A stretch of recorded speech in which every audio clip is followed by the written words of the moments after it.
Zuva ranhasi rakakosha pakuti takwanisa kunge tichisanganawo nehama dzedu, inini mukadzi wangu nemwana wangu vagarapo namainini wangu. It's an opportunity isingawanike but hatisi kureva kuti zoni vanhu vari kuprison havawane mavisitors. You can also get visits.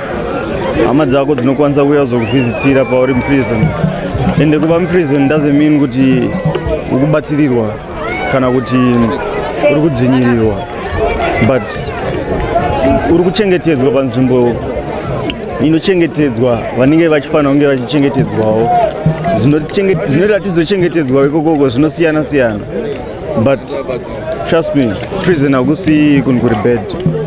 Handisi kuti uyai, but ndikuti kana mazouyawo don't expect something bad from kutori bo tikutokwanisa kunge tichiwana chikafu pekurara, tikuvhizitirwa nehama dzedu, you know, it's something that's special.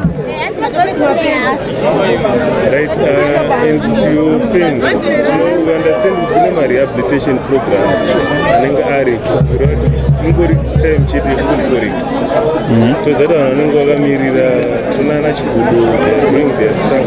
And are you still pursuing your music career? Yeah, I am big time.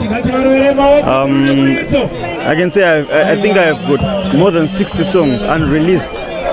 Saka masongs ekuti anokwanisa nga achitobuda, even ndiri kuno masong anokwanisa kutobuda, and titone mamwe masongs achabuda ipapapo. Saka hazvisikumisa basa rinoramba richitongorohwa, and patiri mukati pacho papo tikutodzidzawo futi zvimwe zvinyowani zvatasingazive patatiri panze. So I'm also getting an opportunity yekuti ndinge ndichiona from the other side. Mawana, I'm getting the opportunity yekuti ndinge ndichiziva, ndichikwanisa kuzonyorawo futi music inoudza vanhu kuti izvi zvazvisiri zvazviitwe zvinopedzisira zvazokuendesa pakadai so. Handifunge kuti dai ndisingambobvira ndapinda muno ndaizoziva zvimwe zvinhu zvakaita seizvozvo.